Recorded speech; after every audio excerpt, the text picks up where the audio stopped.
Welcome to Stories de la Frontera. I'm Laura Castaneda. For decades, the canyons in North San Diego County have been more than just a scenic view for the residents of the luxury homes surrounding them. The canyons provide shelter for hundreds of legal and illegal migrant workers who call the canyons home.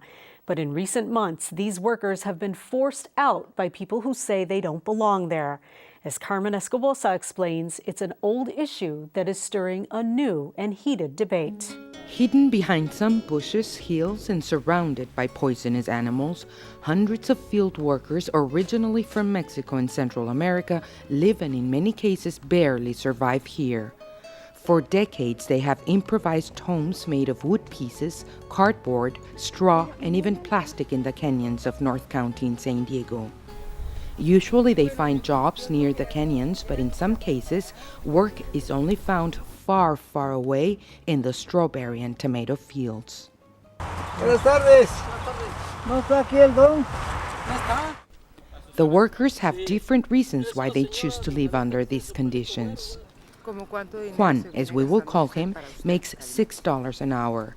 It's simply not enough to pay rent for an apartment and also send money to his family back in Mexico. Si nos vamos a pagar una renta, no nos queda entonces nada, entonces, ¿qué nos quedaría para mandarle a nuestra familia allá? Others live here because it is where they feel safe, since they don't have legal documents to live or work in the United States. At the end of the day, they convert this place into something they can call home. A shelter where, very often, they are visited by people who are concerned about them. Like Enrique Morones, a local activist. Eso viene del Consulado de México, pero siendo de México, de Guatemala, donde sea. But in recent months, anti-immigrant groups and media attention have upset the peacefulness of this shelter. After decades of building their shanties on one side of the canyon, the migrants were suddenly evacuated and forced to rebuild on another side. Today, the story is being repeated. The workers are once again being evacuated from their small homes by the authorities. Yo no sé por qué nos discriminan pues tan feo, pues, si nosotros venimos a trabajar, no venimos a hacer males, somos gente de campo, gente de trabajo. Authorities claim the migrants are a threat to public health, and the developers want to reclaim the land where the canyons sit to build more luxurious homes. To Claudia Smith from the California Rural Legal Assistance, these are not the only reasons. What was planned this time was a phased shutdown of the encampment. They were going to wait until at least the end of the tomato season, which is still weeks away, to conduct nuisance abatement. Because of the Minutemen protests and because, frankly, Mayor Sanders pandered to them, what happened is that the encampment was shut down from one day to another. And we interviewed a lot of folks who said that they wouldn't be going back and forth, that they would be staying in San Diego because they can't get back and forth as easily anymore. So, you know, it's not something that we can let go indefinitely. Whether that's a long-term solution or not, I don't know, but I think it's taken the immediacy out of the issue so that we don't have public confrontations between migrants and anti-migrant groups. The fact is that some residents from North County and followers of the Minutemen Project have their own views and reasons to demand their evacuation. And these have been posted on the internet through the Immigration Watchdog's website. There have been other instances in which residents of North County, along with the Minutemen, have organized cleanup sessions at the canyons, which have then turned sour due to the fact that they have not only picked up litter, but allegedly also personal belongings. People need to see this because we are going to end up with these shanty towns all over the United States. Those workers who still live in the canyons are afraid and are losing hope. De momento, pues nos asustamos. ¿Qué más le vamos a hacer? Ver para dónde le vamos a dar o esperar a ver qué. Julia Adams, one of the most vocal residents against the migrants' presence at the canyons, did not answer our request for an interview. Jeff Schwilk, leader of the San Diego Minutemen, says, however, he is glad the Minutemen were able to assist the residents in their efforts to prompt the migrants' evacuation. We're trying to stretch city dollars to try to build more affordable housing throughout the community. But I think that there has to be some recognition paid to the fact that if employers are hiring certain groups of people, they can't just let them go back and sleep in canyons.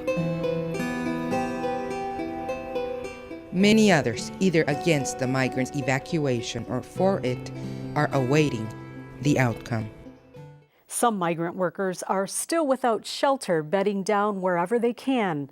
Others have returned to Mexico and Central America, but many more keep coming. Immigrant advocates continue offering help to the canyon dwellers, and the Minutemen are watching their every move. San Diego Mayor Jerry Sanders has suggested the only solution might be a federal housing program paid for through grants or an immigration agreement between Mexico and the U.S. Well, death is the end of our run on this earth. It is everyone's certain fate and is final. But for some worshipers of La Santa Muerte, or the Saint of Death, their icon is a kind and gentle being. She helps her followers reach a goal, she rids them of hexes, and she blesses them. However, the Catholic Church does not recognize this folk saint. Walk into any Catholic church anywhere in the world, and along with the image of Jesus, there are also many pictures and statues of some of the thousands of saints recognized by the church. I live in the Virgin Mary, and I do believe in the saints. And I believe Jesus Christ died for our sins. For Felipe Salaya and other Catholics, believing in saints doesn't mean praying to these saints, but rather praying with them, asking them to talk to God on their behalf, just as worshipers might ask a friend to pray for them. Y cualquier santo se trata de alguien concreto que vivió. Eso es a lo que nosotros podemos llamar santo o santa. Father Rafael Romo Muñoz is the Archbishop of the Catholic Church in Tijuana. The Catholic Church is at odds with a group of people who consider themselves Catholic but have chosen to put their faith in someone called Santa Muerte, or the Saint of Death. Hablar de Santa Muerte significaría que se trata de un individuo que vivió. Y eso es un contrasentido. La Santa Muerte no existió. Walking through the streets and shops of Tijuana, one would never know that the Catholic Church does not acknowledge the existence of Santa Muerte. Por la ignorancia es por lo que se quiere venerar e idolatrar a la Santa Muerte, por ignorancia. Y otra también es, por el comercio. Vendors sell the image of the so-called saint on street corners, and the statuettes are even found among the official saints in many stores that sell religious items. Billy Ortega's family owns one of these shops. Sí, es una, fíjate que de todos, la Santa Muerte es uno de los santos que más pide, que más se vende. Santa Muerte is easy to spot among the many statuettes. It's depicted as both a male and female version of the Grim Reaper, and it comes dressed in many colors depending on what believers are praying for. Esta está en dorado, que es dinero, suerte. Más que nada es algo monetario, pues, es suerte en dinero. Ortega says Santa Muerte is often associated with evil or black magic by those who don't understand how it works. O sea, es que eso no es un espíritu, es un ángel. Es un ángel de la muerte, es un espíritu, no es malo, es algo neutral. La gente que lo sataniza, la gente es la negativa. Someone who believes in the goodness of Santa Muerte is Olivia Jimenez. She says she believes in God and the teachings of the Catholic Church, but she can't ignore the importance of Santa Muerte in her life. Yo creo en la Santísima Muerte y todos los días yo tengo un hijo y sufrí un accidente, entonces salió bien. Y como le dijera, yo creo, todas las noches le pido a la Santísima Muerte que me lo cuide. Jimenez has been a believer for many years and says she doesn't understand why church officials refuse to recognize a saint that has helped so many people. But she says that's their problem. She plans to continue to pray. Yo todas las noches, primeramente al acostarme, a Dios, a la Santísima Muerte, a la Virgen de Guadalupe. And she's not alone. In fact, altars like this one dedicated to Santa Muerte can be found in public places around Tijuana. Here, believers bring various offerings with the hope that their prayers will be answered. Security guard Rosario Sanchez works at this shop and says he sees people day in and day out who believe in Santa Muerte. That, he says, has helped make him a believer too. Pues ya llevo 5 años aquí trabajando y veo gente todos los días, mañana y tarde, que llegan aquí con la Santa Muerte a ponerle veladoras, ofrendas, flores, dinero, que es muy venerada por mucha gente. It's not really clear how long Santa Muerte has been around. Some say it might go back as far as pre-Christian times to the Aztecs, but no matter when the belief began, the church stands firm on its teachings. While some view La Santa Muerte as a saint, other worshippers use her in association with black magic. Sometimes they call on her powers to cast love spells or to bring back lost lovers. Well, she's more likely to be seen on a Hollywood red carpet. But not too long ago, Susan Sarandon was found in an unlikely photo op. She headed to Tijuana to visit a school for some of Tijuana's poorest children. And as Jody Hammond tells us, the Oscar-winning actress is proud to play this supporting role. Behind big sunglasses, Susan Sarandon can exude glamour even with third-world poverty as a backdrop. And it's hard to imagine a more humble neighborhood than Colonia Fausto Gonzalez. Families here make their living from the huge mountain of trash that is Tijuana's main garbage dump. They are called basureros, or trash pickers. They make a meager living on the leftovers of others. But Sarandon isn't the only star around on this particular day. Taking center stage are elegantly dressed kindergarten graduates. Their performance has been made possible in part through Sarandon's financial support of their school. You forget how much you have, and it's good to be reminded. These are children of the basureros, and thanks to an American teacher, their future doesn't have to include the trash heap. There was no school here before 1992. That means these kids didn't go to school. And if they did, they had to walk 2 miles out to where the construction of the bridge is, on the other side of that. Can you imagine a 4 or 5-year-old doing that? David Lynch was a New York special education teacher back in 1980 when he made his first visit to Tijuana and saw the living conditions of the basureros.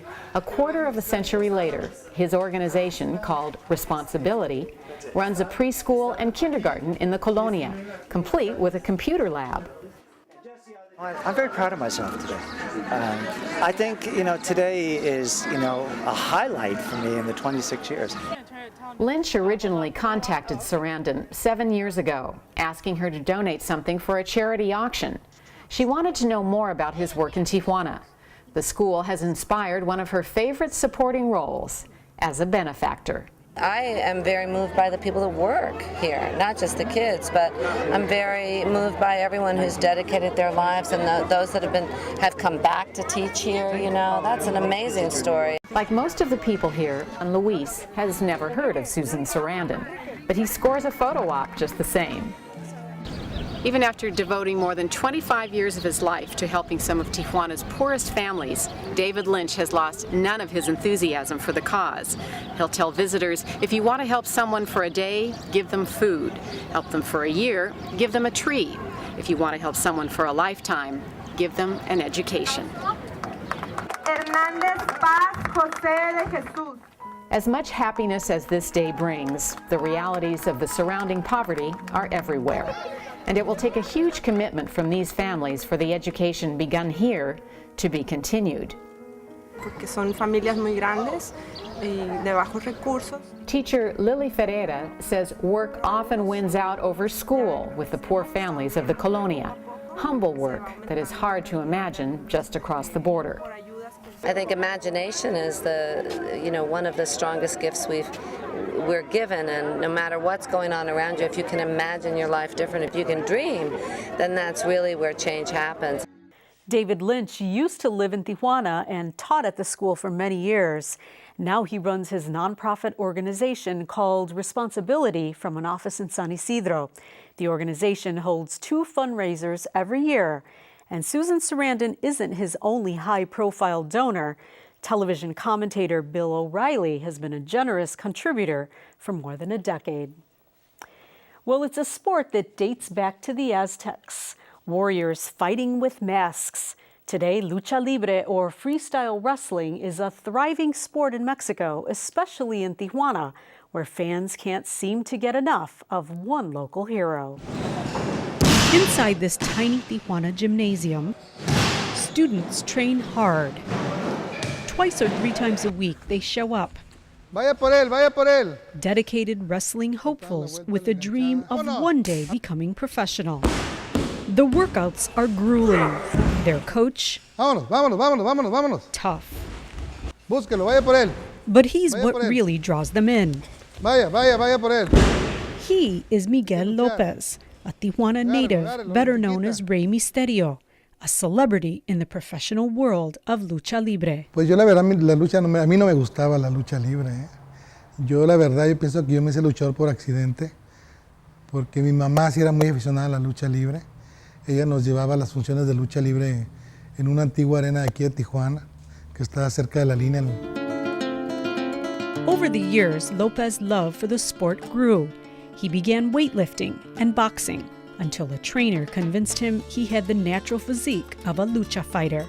Lopez says he'll never forget his first professional match. Entonces ese día yo estaba ahí de espectador nada más y me dicen, hey, falta un luchador en la primera lucha. Yo me acuerdo que pues con vergüenza y todo, pues me puse la máscara y no sé ni qué nombre me pusieron, no recuerdo.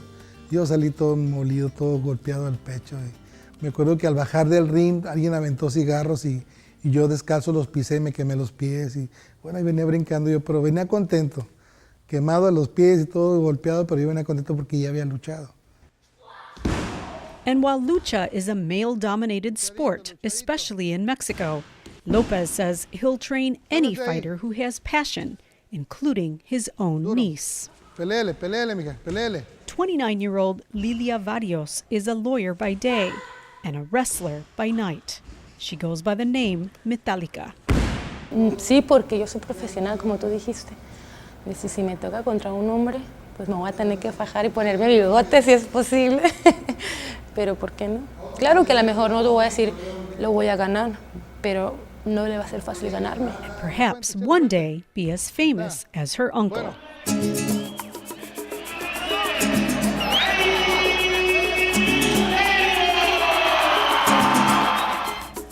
But the cheers from fans didn't come without some pain. Lopez says he has the bumps and bruises to show for it.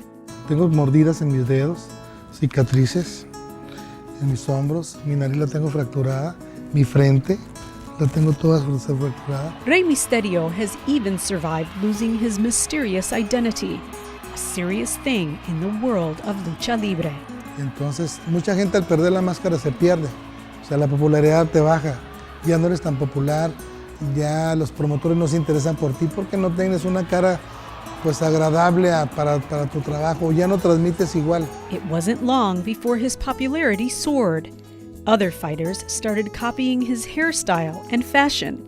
Rey Misterio's popularity started crossing international lines. En Japón la gente no está tan participativa como aquí.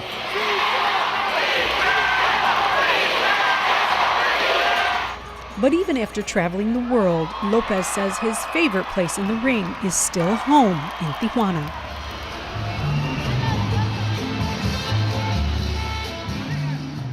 Yo no soy de los que me gusta andar diciendo, es que yo soy esto, yo soy lo otro. A mí no me gusta.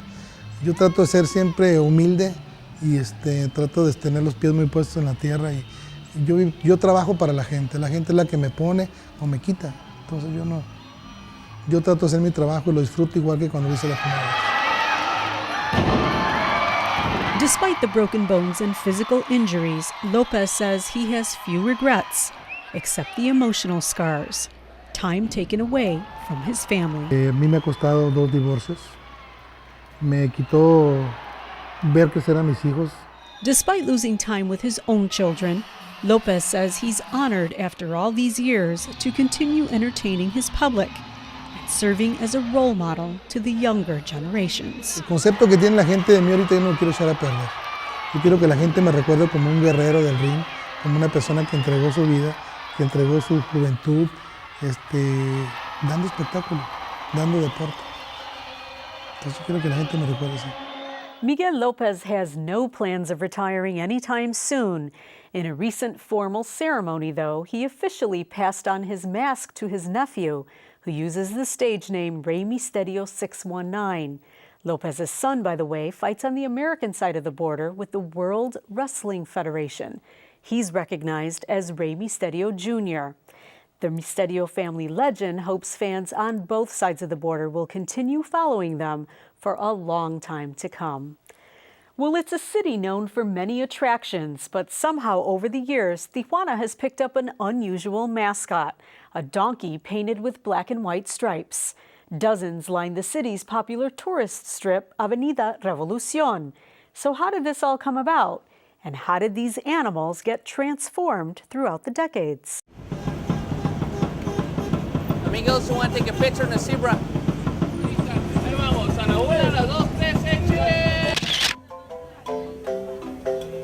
It's a picture that's worth 1,000 words. A donkey painted like a zebra. Come on, you're next. It's the heart of hundreds of photographs. Simple yet charming, and most important, memorable. Yeah, I know. Just a really Mexican scene to take home to the family. I equate it to Tijuana. Just from early childhood, I remember Tijuana and the painted burro. The animals are easy to spot on Avenida Revolucion. There are about 12 along the strip, each with a different setting and style. To those who see them daily, they're almost non-existent. But to tourists, they're an alluring sight, demanding attention and a smile. Oh my gosh! Look at that! Maria! Like you don't walk down the street in the mall in San Diego and see that. You don't see that. The origin of this icon dates back to the 1930s, during the height of Tijuana's Agua Caliente Casino. It was a time for great entertainment and spending for thousands of tourists, but casino entrepreneurs saw something more, an opportunity to market an old-fashioned image of Mexico in the casino, so visitors could take home a memory of their trip. Se van a ofrecer espectáculos muy especiales, muy sencillos, el conjunto de música mexicano con sus zarapes, el jarabe tapatío, algunas piezas de danza o de música exóticas. Professor Mario Reyes from the Autonomous University of Baja California notes that it was not long after that this image was taken to Avenida Revolucion. Back then, only a picture was sold. Now, nostalgia is also part of the sale. We drove down here and I saw it, and I remembered from when I was 5 years old, and my dad brought us down here and we got our picture taken. I don't really remember it other than seeing the photo. My mom still has it somewhere, and I saw it maybe 20 years ago. Others who have left their native Mexico come back to this border town and reminisce about the past. Para recordar, no es para recordar porque teníamos ganas de venir y divertirnos un rato. El turismo mexicano que trabaja en Estados Unidos pues vuelve a sus raíces, ¿no? Entonces siempre viene con lo más típico y para que no se lo olvide. Ironically, even though this picture is equated with Tijuana, experts say the image itself has no concrete roots in this border city. Although it was developed in Tijuana, the image reflects a traditional rural Mexico that was never really seen here. Nonetheless, tourists are drawn to it. Con montañas cubiertas con nieve típicas en México, que no son de aquí tampoco, con una figura con la indumentaria azteca, por ejemplo, que también no tiene nada que ver con nosotros, particularmente, ¿no?, en la región. And why the black and white stripes on the donkey?